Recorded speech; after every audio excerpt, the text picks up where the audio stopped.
Hi folks, I hope you're well. So, church today. Yeah, I managed to get down there. Oh, legs are very, very ouchy, but there you go, quite sore.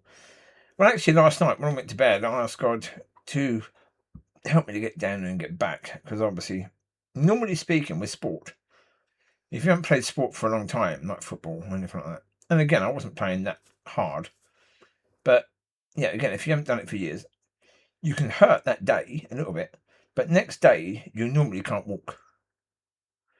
Normally it's that bad, you basically can't walk. Yeah, it's not been that bad.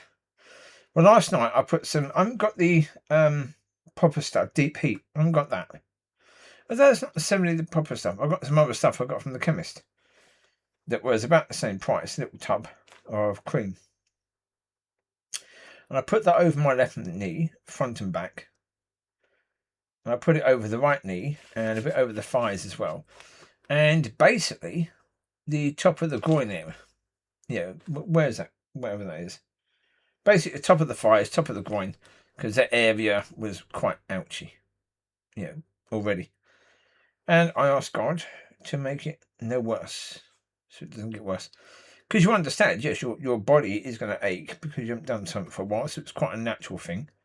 You shouldn't be asking God to necessarily take away natural consequences of you doing something, because it's a natural consequence. That's okay. I knew when I went down there that was going to be the consequence. That's fine. Happy to pay it. Happy to pay that price. But important to get down to church. And yeah, it ain't too bad. I can walk.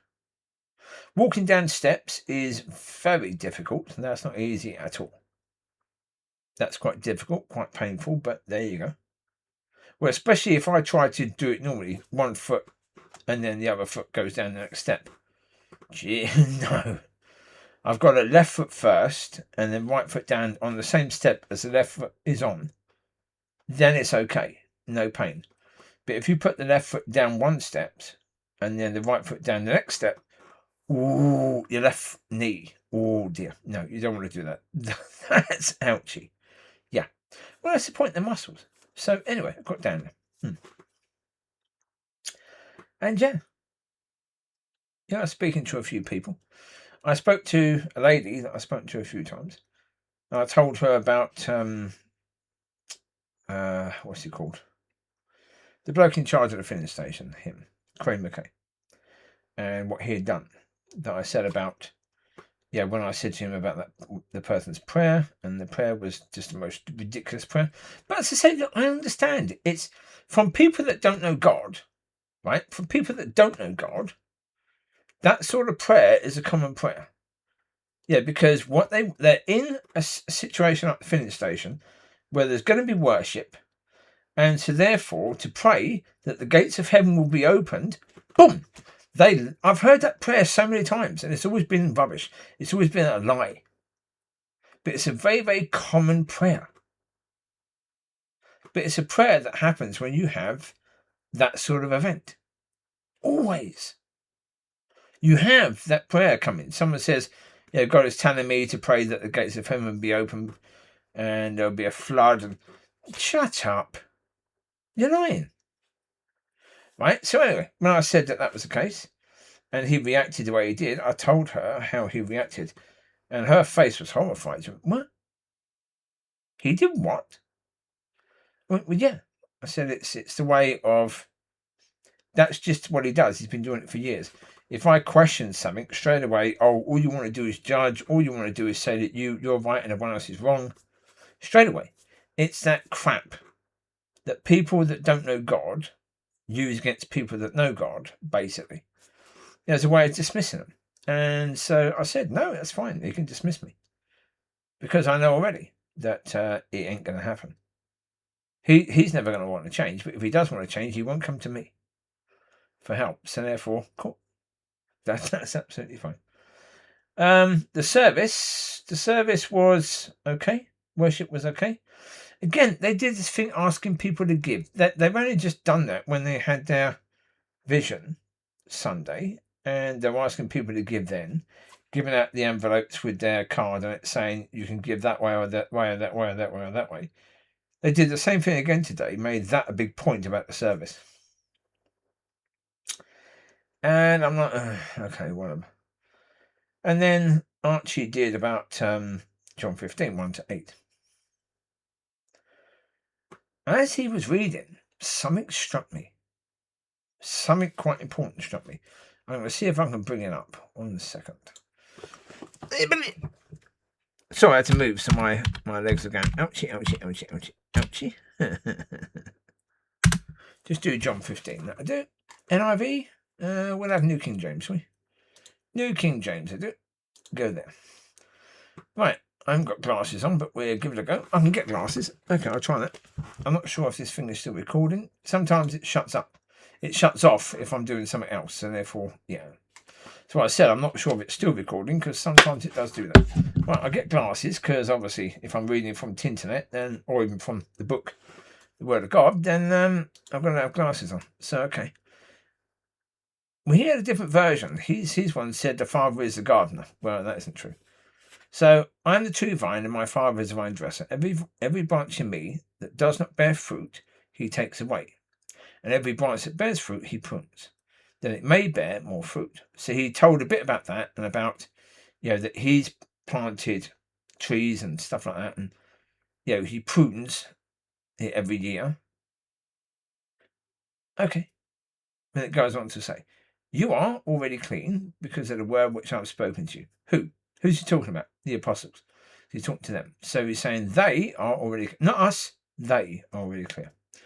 Then he's saying, abide in me and I in you, as the branch cannot bear fruit of itself unless it abides in the vine. True, the branch will die. Neither can you unless you abide in me. Cool.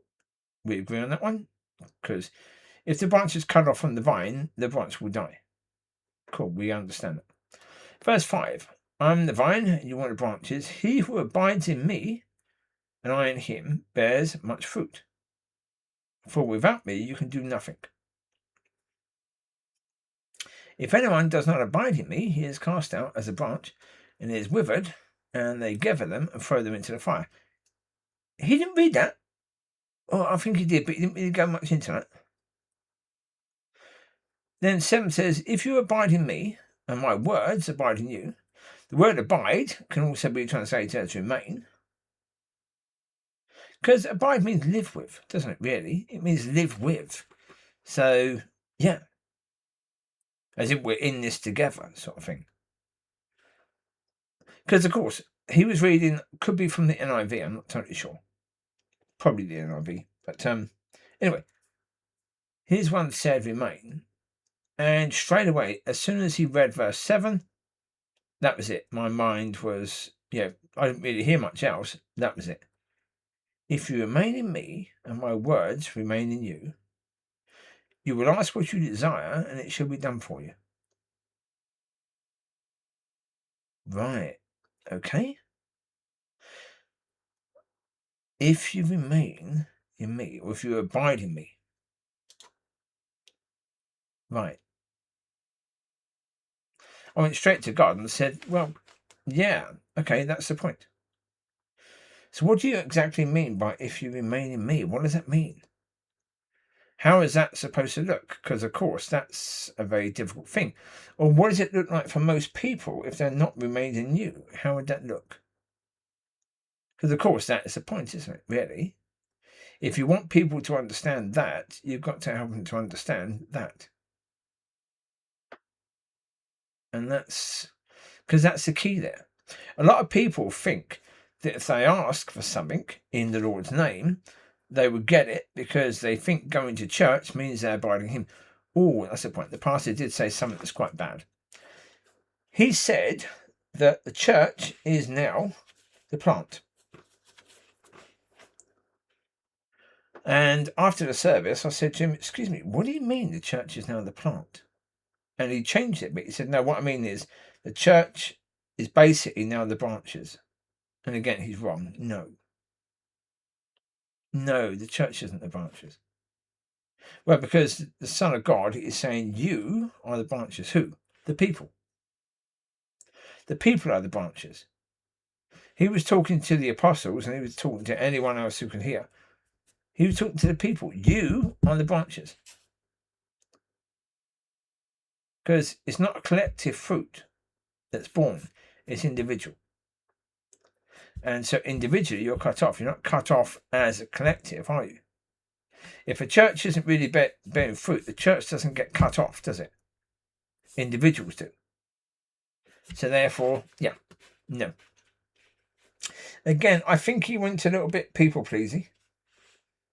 In it, really? A little bit. But again, yeah, I'll have another discussion with him about that at some point. Yeah. Yeah. So, anyway, apart from that, I spoke to a lad who is 17 going on 18. I don't know what his name is. I've spoken to his dad a few times. Yeah, we were talking for quite a while. He was keep on blowing his nose, so I gave him a tissue. I had a load of tissues, and the rest of the tissues fell all over the floor. So, yeah, that was a bit of an annoyance, but there you go. Such is life. That was what that was. But yeah, we were talking to him about, he supports Man City, so we were talking about football, talking about Arsenal, and I said, and I was right to say that, because one of them's an Arsenal fan who goes there, and when they were both standing to go, I said, look, I think Arsenal won't win this, no.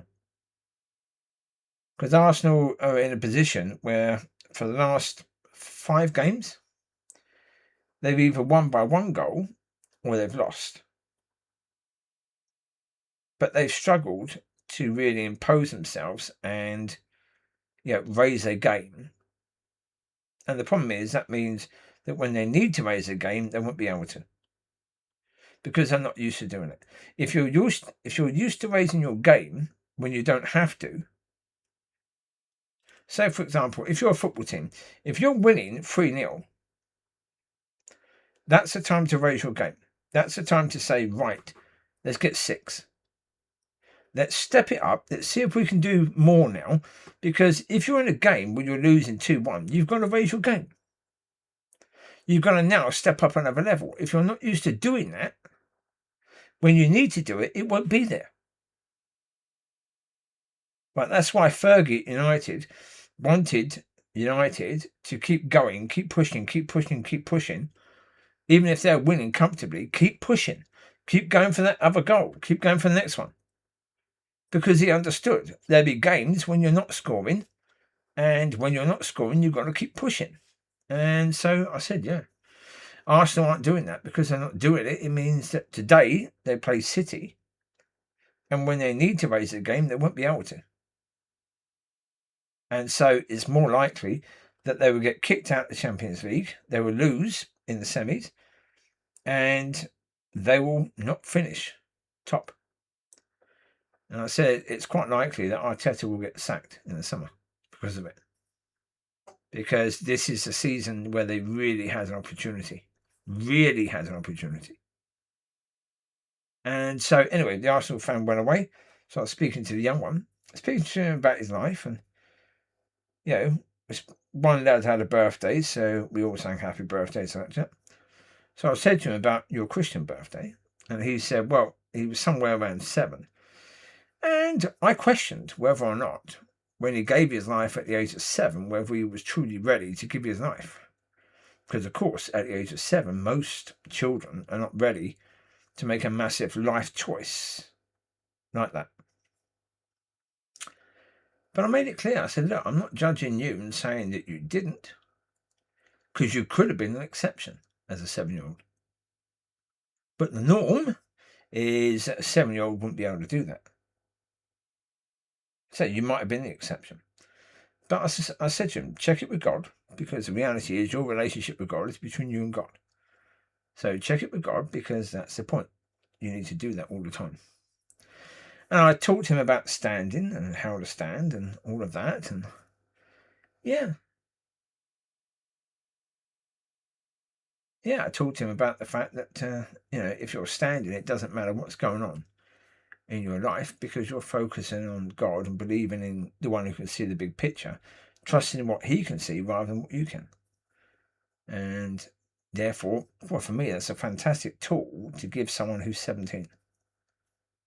Yeah, because if he can take that and use that, then that's going to help him immensely, isn't it? So, yeah. Again, why? Because there was an opportunity. Yeah. And I think, generally speaking, yeah, the things I talked to him about the most with regards to his Christian walk were things that God was guiding me to speak to him about. Because, as I say, having that tool of learning how to stand, yeah, for someone who's 17, that can help his life immensely. Because whatever he faces in life, which he's going to face stuff,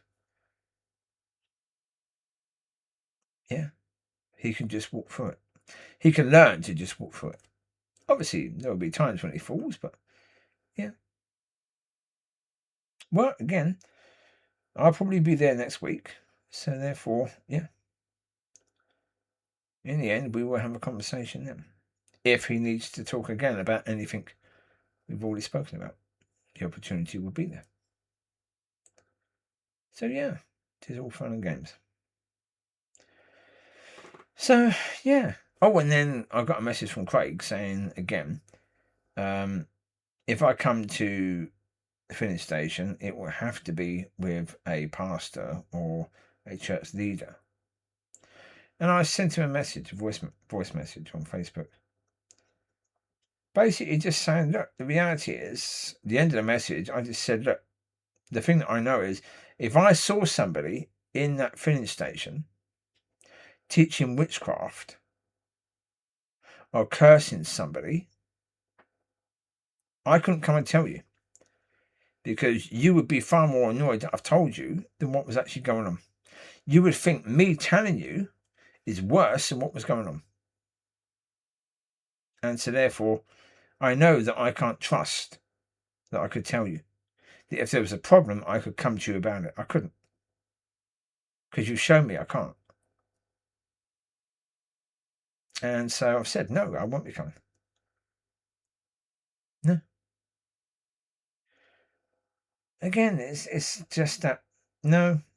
Well, as I said, on the Wednesday, I was speaking to God about whether I should return to that, because it's not really my thing. I know what to expect there. I know that the ministry part, as in the person talking, it's going to be weak, pathetic, and really of no value whatsoever.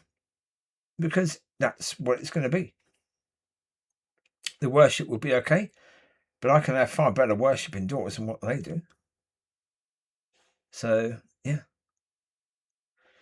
In the end, it is what it is. We are where we are. So, I wish you well. You take care. God bless. I'll speak to you soon. Bye-bye.